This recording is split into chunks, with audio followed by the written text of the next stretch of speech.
18 ayatnya yang ke-18 itu berbicara tentang Yesus itu sendiri. Oke, saya tanggapi Pak, atau gimana? Ya. Oke, baik. Sah-sah saja kalau saudara pastor kemudian sebagai Kristiani mengatakan itu untuk Yesus.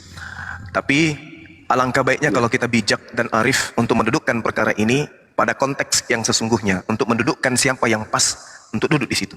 Seorang nabi akan kubangkitkan bagi mereka dari antara saudara mereka seperti engkau ini, seperti Musa. Kalau kita melihat dari beberapa aspek, tak ada satupun yang bisa bersentuhan pola keadaan pewahyuan yang diterima kemudian oleh Musa dengan Yesus itu sama. Kemudian yang kedua, cakupan misinya itu juga tidak sama. Kemudian hukum-hukum yang dibawa juga tidak ada kesamaan. Dalam arti kata cakupannya. Aku akan menaruh firmanku dalam mulutnya. Artinya gini, Nabi Musa ketika menerima pewahyuan di Gunung Sinai, Nabi Musa kemudian mendapatkan simpul firman Tuhan di dalam sebuah penamaan, sebuah kitab, Taurat. Artinya, yang tertuang di dalam Taurat itu, semuanya 100% adalah firman Tuhan yang hasilnya berasal dari mulut Nabi Musa. Maka muncul Taurat. 100% tidak ada hasil penyelidikan Musa, tidak ada hasil pengantar Musa, dan tidak ada tambahan-tambahan Nabi Musa. 100% semuanya adalah firman yang terlontar dari Tuhan ke mulutnya. Nah, bagaimana dengan Yesus? Mana firman yang ditaruh di mulutnya Yesus? Tak ada. Yang sampai di kita hari ini, kitab kanonik, itu adalah firman yang ditaruh di mulut Lukas, Markus, Matius, Yohanes.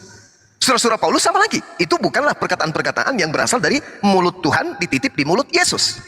Kalau surah-surah Paulus kita lihat dari Paulus. Tak ada dari Yesus. Nah, lalu kemudian bagaimana dengan baginda Rasulullah Muhammad SAW? Hampir semua yang disebutkan perkataan pribadinya hampir kemudian dicakup di dalam sebuah kitab yang disebut hadis sahihah. Sedangkan Al-Quran itu 100% adalah firman yang Tuhan titipkan pada mulut baginda Rasulullah Muhammad SAW. Jadi Nabi Musa ada Taurat, baginda Rasulullah Muhammad SAW ada Al-Quran. Yesus ada apa? Yesus tak ada apa-apa. Sedangkan Yesus mengatakan segala firman yang engkau berikan kepadaku telah aku sampaikan kepada mereka. Nah, kita cari mana segala firman yang Yesus terima dari Tuhan.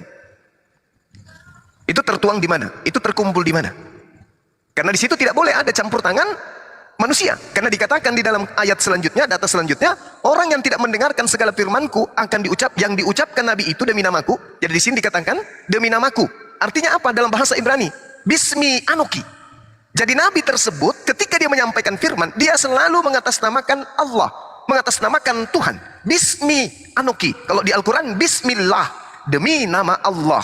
Demi nama Allah. Jadi setiap dia mengucapkan firman selalu mengatasnamakan Allah. Orang yang tidak mendengarkan segala firmanku yang diucapkan Nabi tersebut Bismi Anoki dengan demi namaku, daripadanya akan kutuntut pertanggungjawaban. Nah ini Yesus tidak bisa lolos di sini karena setiap Yesus berbicara dia tidak pernah mengatasnamakan Bismi Anoki atau dengan nama Tuhan, dan juga kitab kanonik tidak dituliskan mengatasnamakan Tuhan. Demikian sementara, silakan.